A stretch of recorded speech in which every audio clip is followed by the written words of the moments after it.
Josiah was 8 years old when he began to reign, and he reigned 31 years in Jerusalem. He did that which was right in Yahweh's eyes, and walked in the ways of David his father, and didn't turn away to the right hand or to the left. For in the 8th year of his reign, while he was yet young, he was 8 years old when he began, so 8 years of his reign, 16 years old, while he was yet young, he began to seek after the God of David his father. And in the 12th year he began to purge Judah and Jerusalem from the high places, the Asherah poles, the molten images, and the molten engraved images and the molten images. Let me just do some math. So he was 8 years old when he ascended to the throne.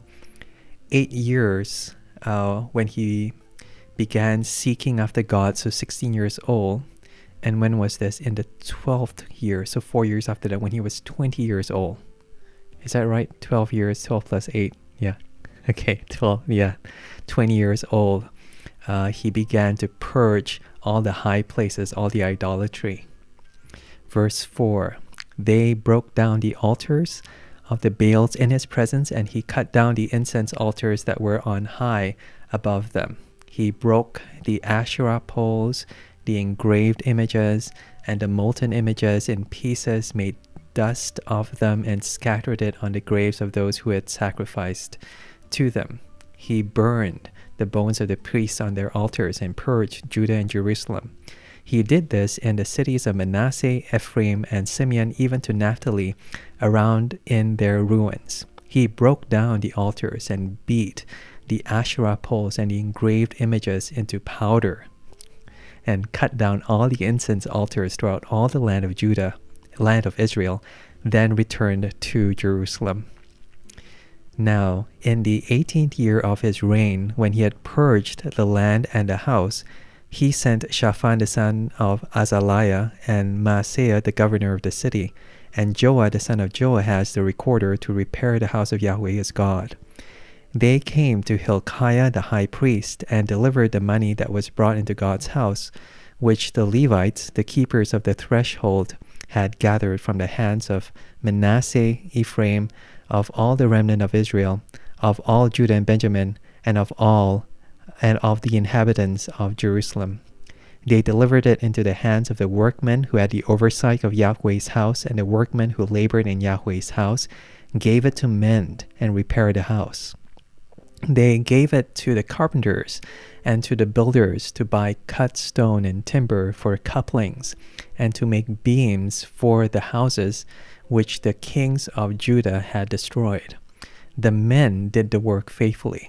Their overseers were Jahath and Obadiah, the Levites of the sons of Merari, and Zechariah and Meshullam, and of the sons of the Kohathites, to give direction, and others of the Levites, who were all skillful with musical instruments. Also they were over the bearers of burdens, and directed all who did the work in every kind of service. Of the Levites there were scribes, officials, and gatekeepers. When they brought out the money that was brought into Yahweh's house, Hilkiah the priest found the book of Yahweh's law given by Moses. Hilkiah answered Shaphan the scribe, I have found the book of the law in Yahweh's house. So Hilkiah delivered the book to Shaphan. Shaphan carried the book to the king, and moreover brought back word to the king, saying, all that was committed to your servants they are doing. They have emptied out the money that was found in Yahweh's house, and have delivered it into the hand of the overseers and into the hand of the workmen. Shaphan the scribe told the king, saying, Hilkiah the priest has delivered me a book. Shaphan read from it to the king. Now when the king heard the words of the law, he tore his clothes. The king commanded Hilkiah, Ahikam the son of Shaphan, Abdon the son of Micah, Shaphan the scribe, and Asaiah the king's servant, saying, go inquire of Yahweh for me, and for those who are left in Israel and in Judah, concerning the words of the book that is found. For great is Yahweh's wrath that is poured out on us, because our fathers have not kept Yahweh's word, to do according to all that is written in this book.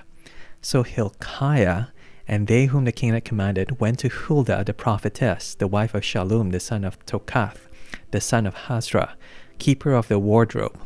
Now she lived in Jerusalem in the second quarter, and they spoke to her to that effect.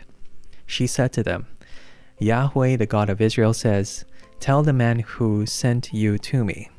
Yahweh says, Behold, I will bring evil on this place and on its inhabitants, even all the curses that are written in the book which they have read before the king of Judah, because they have forsaken me and have burned incense to other gods, that they might provoke me to anger with all the works of their hands.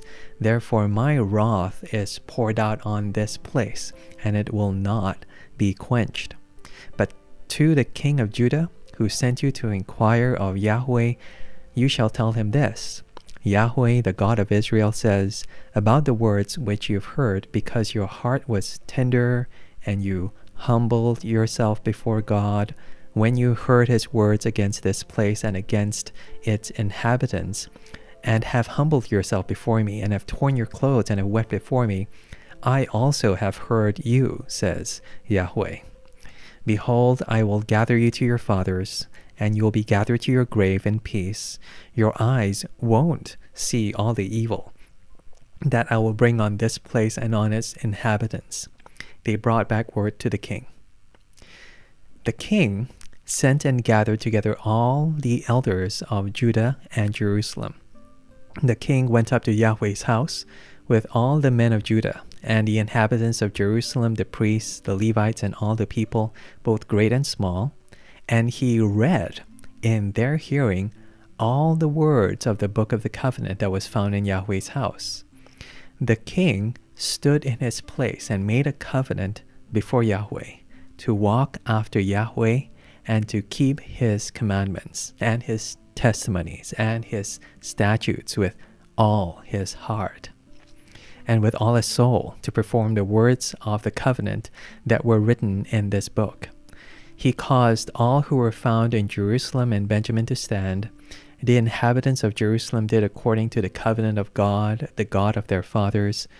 Josiah took away all the abominations out of all the countries that belonged to the children of Israel, and made all who were found in Israel to serve, even to serve Yahweh their God. All his days they didn't depart from following Yahweh, the God of their fathers. So yeah, Josiah, this young king who at 8 years old, imagine that, ascended to the throne, and then at 16 started really following God with all his heart. I know that this is not like the main point, but it is a very interesting, unusual one that it's just worth pointing out that he's so young.